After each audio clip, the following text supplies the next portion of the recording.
नमस्कार, मैं हूं माही सिंह और आप देख रहे हैं नेक्स्ट 9 न्यूज। लोकसभा चुनाव की शुरुआत हो चुकी है, जिसमें से पहले और दूसरे चरण का चुनाव हो गया है। तीसरे चरण का चुनाव 7 मई से फिर से होने वाला है, लेकिन ऐसे में अभी अपर्णा यादव एक ऐसा फेस है जिनको अभी पार्टी ने कोई जिम्मेदारी नहीं दी है। वैसे में माना जा रहा है कि आने वाले दिनों में अपर्णा यादव को क्या कोई भाजपा बड़ी जिम्मेदारी देगी या नहीं, बड़े सवाल खड़े होते हैं, क्योंकि काफी लंबे समय से अपर्णा यादव पार्टी में अस्थिर कार्यकर्ता के तौर पर बैठी हुई है। वैसे में अगर उनको कोई बड़ी जिम्मेदारी इस बार पार्टी नहीं सौंपती है तो जाहिर तौर पर हो सकता है आने वाले समय में वो सपा में वापसी करते हुए नजर आए। इन सभी सवालों के लिए हमारे साथ तनुज मौजूद है। इनसे जानते हैं कि क्या तनुज, आपको लगता है कि आने वाले दिनों में अगर उनको कोई जिम्मेदारी, ये 2-3 सीटें जिसमें बची हुई है जिसपे भाजपा ने अपना प्रत्याशी नहीं घोषित किया है, अगर अपर्णा यादव को उसमें कोई चेहरा नहीं बनाते हैं ये लोग बीजेपी वाले, तो आपको क्या लगता है कि अपर्णा यादव फिर से घर वापसी कर सकती है?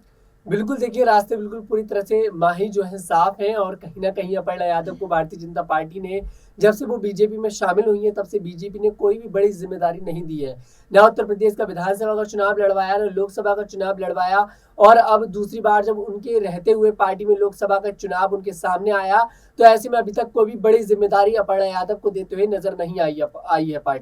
पार्टी चाहती थी कि अपर्णा यादव मैनपुरी से चुनाव लड़े, डिंपल यादव के अगेंस्ट चुनाव लड़े, उनके सामने चुनाव लड़े, लेकिन अपर्णा यादव ने इस चीज से मना कर दिया। अपर्णा यादव जो चुनाव लड़ना चाहती है वो रायबरेली से चुनाव लड़ना चाहती हैं, और बीजेपी, मुझे अभी तक जो सूत्र से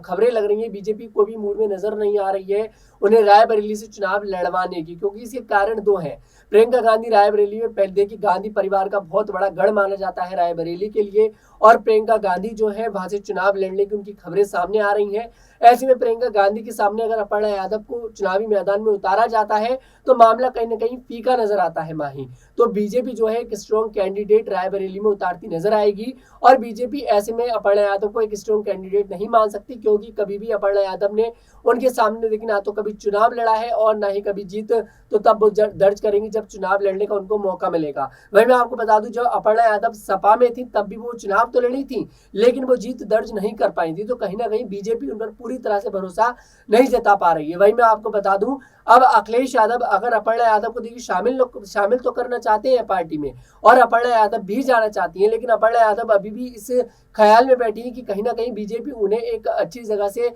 सीट दे दे और वो चुनाव लड़े। इसलिए यही कारण है शायद जब अखिलेश ने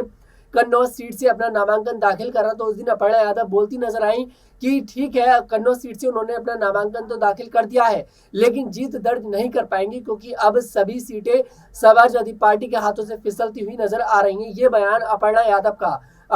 का था, और ये बयान अपने आप में वाकई में बहुत बड़ा है, क्योंकि वो ये बात अपने परिवार के विरुद्ध जाकर बोल रही है। लेकिन बीजेपी अभी भी इन सभी बातों के बावजूद भी बीजेपी उन्हें टिकट देने के मूड में नजर नहीं आ रही है माही। तनुज, लेकिन एक सवाल और छोटा सा खड़ा होता है कि जिस तरीके से अपर्णा यादव बार बार अपने परिवार के खिलाफ नहीं जाना चाहती है, क्या वो भारतीय राजनीति जिस तरीके से चल रही है उसमें वो कितना सटीक बैठता है, और भाजपा इन्हीं वजहों से क्या उनको जिम्मेदारी देने से बच रही है? देखिए कहीं ना कहीं बीजेपी उन्हें जिम्मेदारी देने से तो बच रही है, इसमें कोई दोहराई नहीं है। मैंने आपको पहले ही बताया, बीजेपी चाहती है कि वो मैनपुरी से चुनाव लड़ती, लेकिन मैनपुरी से उन्होंने मना कर दिया कि मैं अपने परिवार के विरुद्ध नहीं उतरूंगी। तो कहीं ना कहीं देखिए बीजेपी की जो आला कमान है वो बहुत बिल्कुल राजनीति बिल्कुल सही तरीके से कर चल रहे हैं। बीजेपी चाहती है कि उनको उतारा जाए, मैनपुरी से उतारने के मन में थी बीजेपी, क्योंकि वो परिवार के अगेंस्ट चुनाव लड़वाना चाहती थी, मतलब ये प्रूव करना चाहती थी कि कहीं ना कहीं देखिए हमने आपके परिवार की बहू को आपके परिवार के अगेंस्ट खड़ा कर दिया, और मुकाबला वाकई में तब बहुत दिलचस्प होने वाला था। और बीजेपी को था कि मुलायम सिंह यादव के बलबूते पर थोड़े बहुत वोट जो मिलते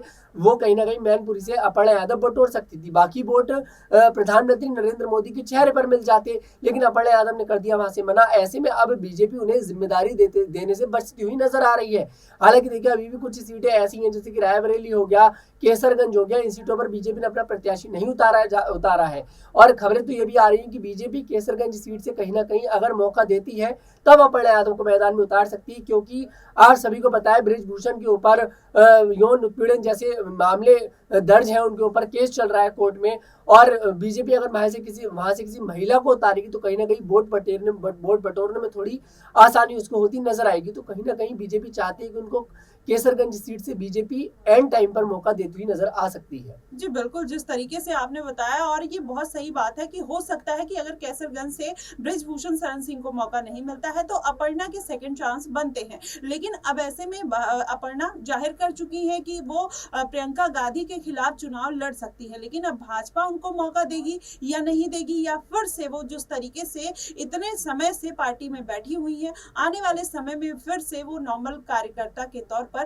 नजर आएंगी पार्टी में, ये आने वाले दिनों में देखने वाली बात होगी। लेकिन आपको क्या लगता है कि अगर भाजपा उनको कोई जिम्मेदारी इस बार नहीं देती है लोकसभा चुनाव के बाद, तो आपको क्या लगता है कि वो सपा में फिर से जाते हुए नजर आएंगी? आप हमें कमेंट सेक्शन में जरूर बताइएगा। फिलहाल के लिए बस इतना ही। देश और दुनिया की तमाम खबरों के लिए हमारे साथ बने रहिए नेक्स्ट 9 न्यूज पर।